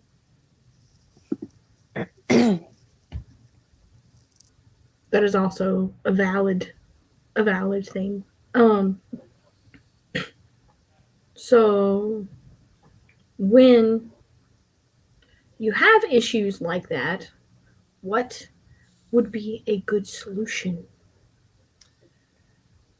Well, you could go with the Zach Pieper recipe of doing things and go talk to people in that general demographic, or watch some movies where there's a lot of people from that demographic. If there's no one to talk to, consume literature with that demographic in it.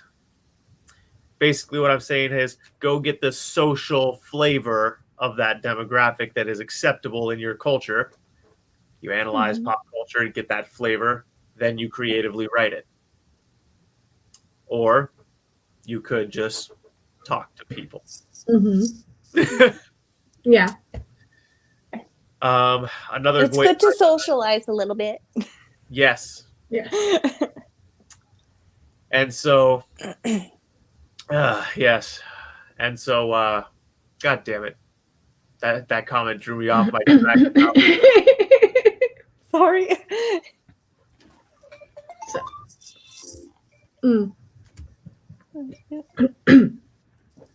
But.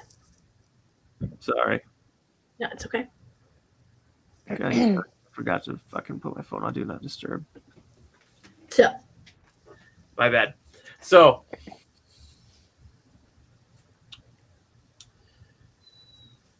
You're talking about? I was talking about the things you can do to avoid having your character's mindset unclear, or not having a well fleshed out character.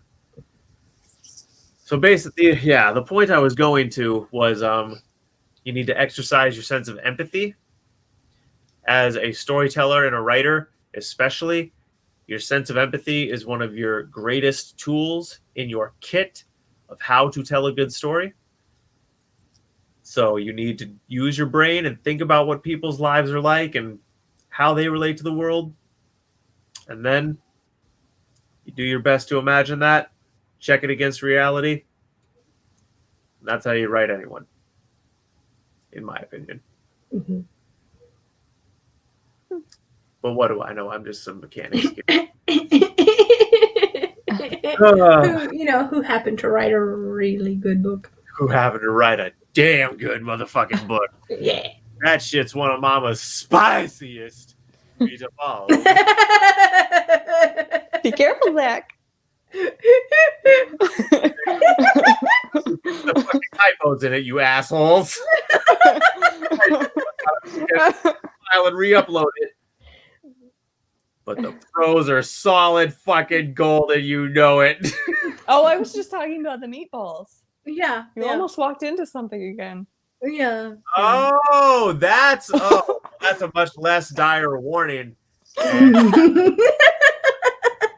I feel silly.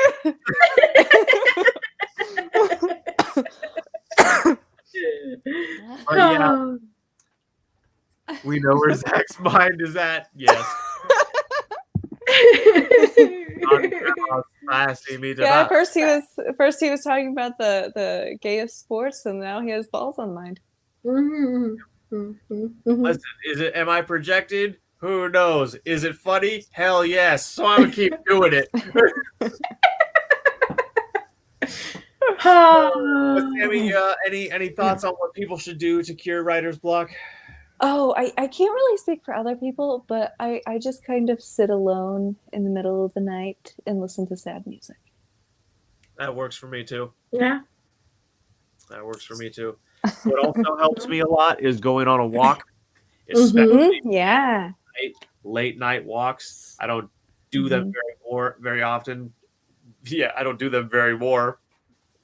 I don't do them very often because I don't do them very often in a location place. Because syntax and stuff. Because my English is much gooder. Because reasons. I'm an idiot savant and I'm proud of it. That should actually be a term, an idiot savant. An idiot savant. Yeah, well, that's who they say the money talks to, so I am okay with that.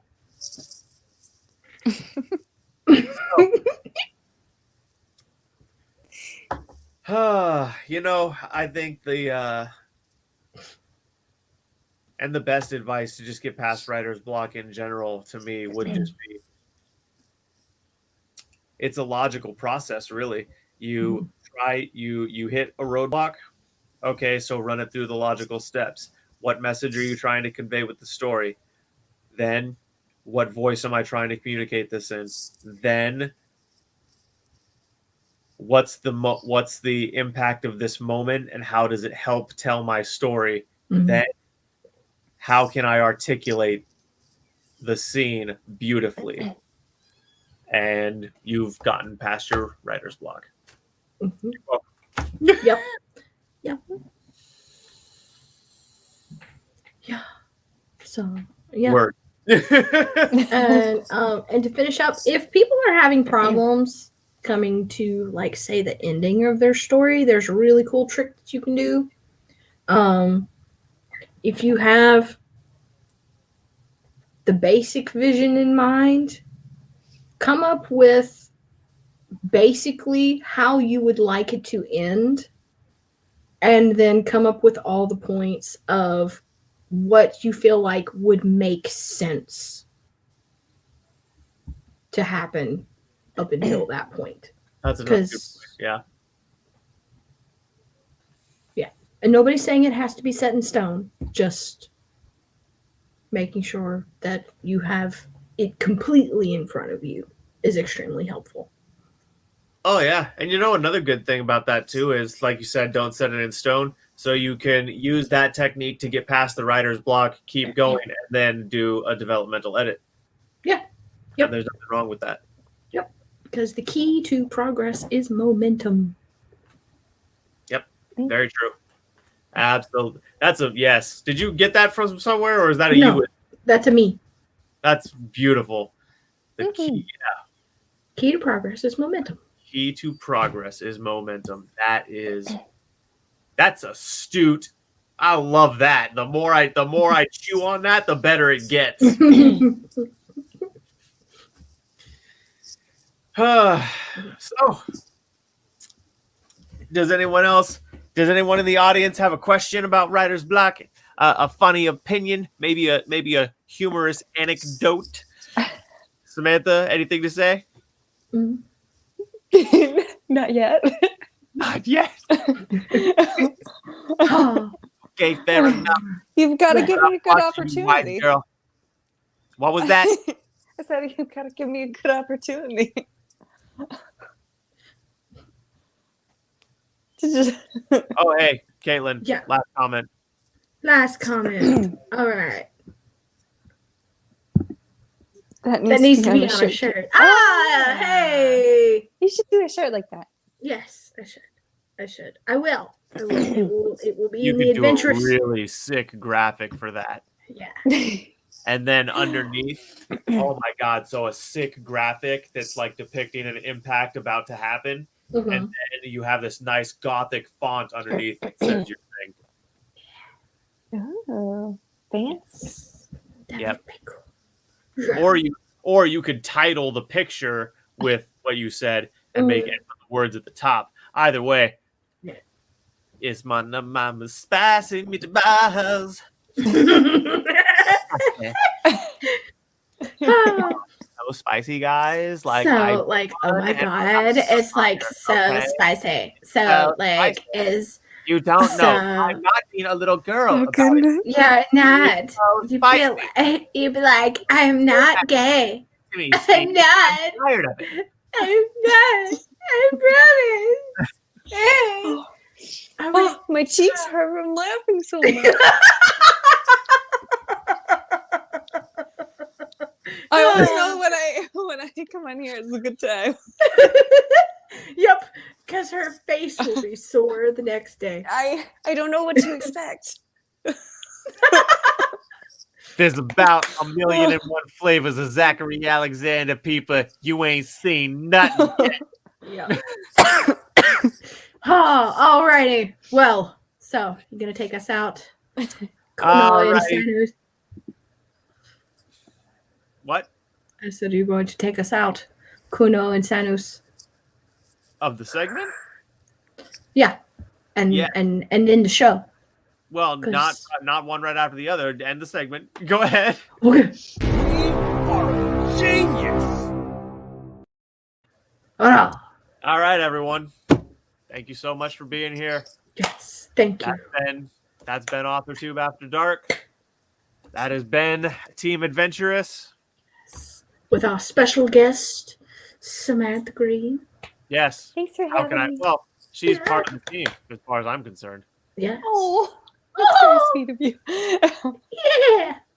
And pay too. We know you're watching. He's in the So- background just watching. Yeah. So yeah, man. Thanks for being here. So glad you guys are here. Share it around. Drop a comment after the video is over. Drop a like, whatever you want, whatever. We really appreciate you being here. Yep. You can check out And Caitlin you at too, Wild Mason. Rider. Have a great night, everyone. Great show. Is it okay if you do not want to include me? I will understand. we already included you. Look, wise guy. Who am I going to make cripple jokes at if I don't bring you on? Guy, you're half of my comedic relief depends on you. You gotta come aboard this ship. You're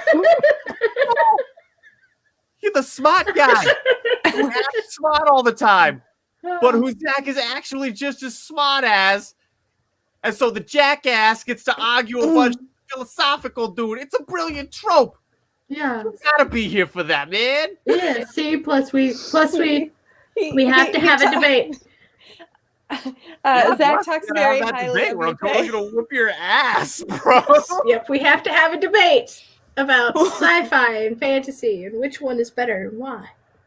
I'm gonna bring my popcorn for that one. Yes, bring your popcorn and possibly margarita. because Oh my yeah. God. Check me out, guys. Oh. And if nothing else, be part of me reading my novel on my channel. Yes. Come by if you read it. If you have a physical copy and you want to make a comment about that chapter, either my Goodreads, please, that would be really great, or say it on the video for that chapter, and I will answer it like you watched the video. Yes. Yeah. Thank you all so Yes. much for being here. Yes, a real debate. Is that Yes. saying that my debate with Potato was not a real debate? Because that would be accurate. Yeah. Unless he's being facetious. Unless he's being a smartass, which knowing pay. Yep. That might also be the case. But either way. And check out Greener Side of Sam. She made a comment way back at the beginning of the video. Yes. She will be linked in the description. Mm-hmm. Well, thanks, guys. Yeah. This has been Authortube After Dark. Caitlin, do the thing.